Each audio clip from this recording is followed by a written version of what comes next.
Hey, I'm Mr. X. I'm the guy behind the guy, giving you all the information you want to know all the information you need to know about the NEA cleanse process.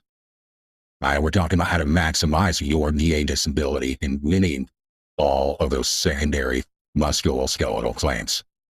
After last week, I had this idea, and I think I did a piss poor job of explaining how these joints and muscles can all be interrelated. All right? You might recall these next couple slides from last week. Well, absent use similar crossed out the presumptive because we're not doing it. We're focused on the secondary ones. That's it. And then I guess from last week, we're talking about falling to secondary low back, to knees, feet, shoulder, hands, elbows, neck, all joints. That's what we're talking about. So we got a friend here. We'll call him Mr. X. Okay. Now, the smart enough to realize it's all broken down. Shoulders are 1, elbows 2, wrists 3, etc. Okay. I don't need to explain that to you. You're smart. You got this. Okay. Now, talking about last week, I talked about how these joints can be interrelated. But historically speaking, you have a greater chance at getting one of these service-connected if it's closer to the number right next to it. And let me explain, okay? So let's say you're service-connected for your right shoulder. And due to that injury or disability, you have to overcompensate and use your right elbow more, or right wrist, or right hand more. Okay?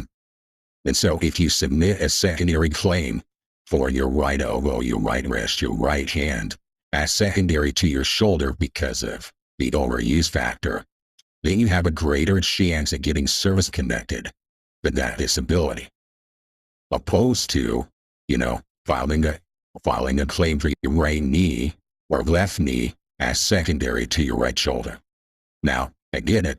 There's probably someone out there saying, hey, Mr. X, I'm service-connected for my right shoulder as secondary to my left knee, and you very well may be. But I'm telling you right now, historically speaking, for people putting in claims for their, right or left knee is due to your right shoulder, the probability and likelihood that those are going to get service-connected are very, very low. And you can submit perfect evidence. You can submit your medical opinion, and it's going to be low. Okay? What I'm suggesting is that all of the conditions listed on the left, upper body, if you're service-connected for one of them, you have a greater likelihood of becoming service-connected for another one of these in proximity. So if you're service-connected here to your wrist, number 3, okay, and you file a claim for your elbows or your hands, there's a greater likelihood that those are going to be service-connected opposed to your shoulder or your neck. Okay? It is possible, but the further you get away from that joint on up the scale, the less likely it is that you're going to be service-connected for those conditions. Okay? Let me further break down here. So we're talking about whole upper body here on the left. Okay, all those 4 are interrelated. Any of the ones that are the pulse in there. Okay? If you're service-connected for one, then you might want to file a claim for one of those other joints that you're not service-connected for as secondary to your claimed due to your service-connected condition. Okay? Now your next here is kind of the wild card. Okay? So your right elbow condition couldn't be due to your neck. Probably not on a musculoskeletal condition or joint condition. It might be neurological. At one point we're talking about reticulopathy. Okay? That's a whole separate video. We're talking about musculoskeletal, well, not neurological. We talked a little bit about the neurological last one. Okay, but you couldn't be service-connected for your wrist, elbow, or hands as due to your neck. Okay, with that as well, let's go to the right side, the lower body. So we're going to be focusing on the hips, knees, ankles, and the feet.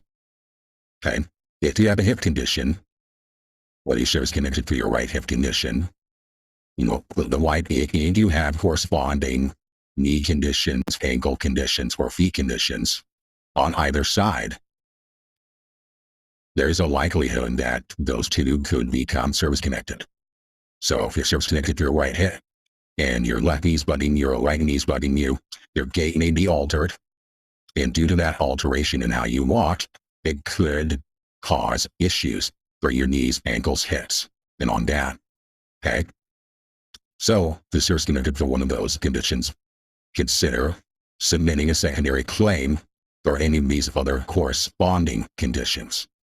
Kind of going back to the shoulder one, though, if you have a right hip condition, the likelihood you're going to get service connected for that left elbow is extremely low. Now, I'm not going to tell you not to file a claim. Okay, Mr. X doesn't do that to you. Mr. X gives you winning advice. Advice that hopefully increases your likelihood of fighting, filing, winning all those claims. Okay? Now, same as the upper body here, your low back is kind of your wild card.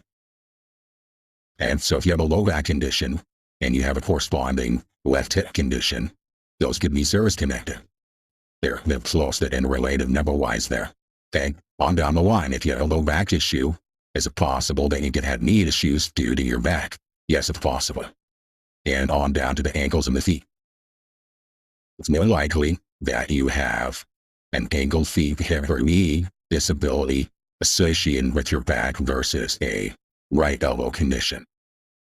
So, hold on. Like I said, I'm not going to tell you not to file claims. But if you are in file a claim and you want to maximize your chance at winning your claim, okay, I would keep these in groups. The upper body, file one, back to the right shoulder. If your shirt sticks for your right shoulder, and you have any of those other issues, then I would file with the corresponding condition there, followed with on the left-hand side. If your shirt's connected for a condition on the right-hand side, and your lower body, your hips, knees, ankles, then you're going to file a secondary claim, then I would file it as secondary to any of those conditions on the right. So, breaking down upper body, lower body, with the low back and the necks as being the wild cards.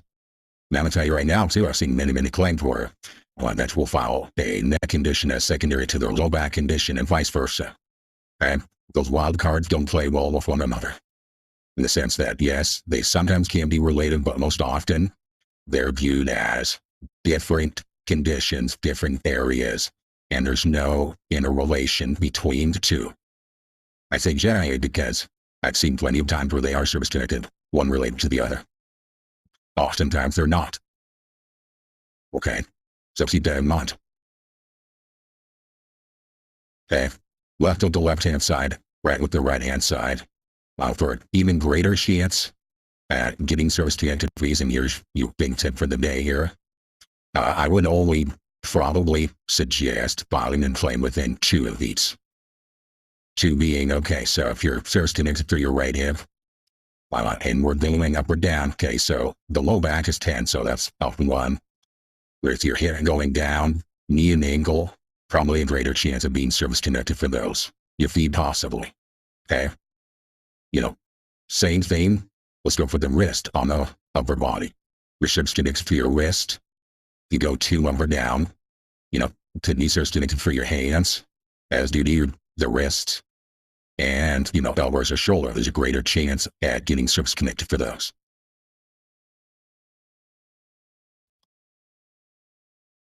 One other thing you'll want to highlight here. Okay, let's say you're service connected for your right shoulder. Okay, so the likelihood that you're using your left shoulder, left arm, elbow, wrist, hand more often to overcompensate for the lack of use of your right shoulder, that has a higher likelihood of getting service connected there. Okay? Now, if you're service connected for your right shoulder, the likelihood that you're going to get service connected for your, left wrist, a little bit lower. I would try and keep it closer. Right shoulder to your left shoulder. Right shoulder to left elbow within 2. Okay? It is possible. All right. So I think you get the gist of what I'm talking about here. These are all interrelated. Keep the upper body with the upper body, lower body with the lower body. And it's going to increase your chances of winning and maximizing your VA disability. Okay? Please like, subscribe, leave a comment about what you liked, what you thought, or what you would like to address. What you would like us to address in the future. Alright, I'm Mr. X. We'll see you next time.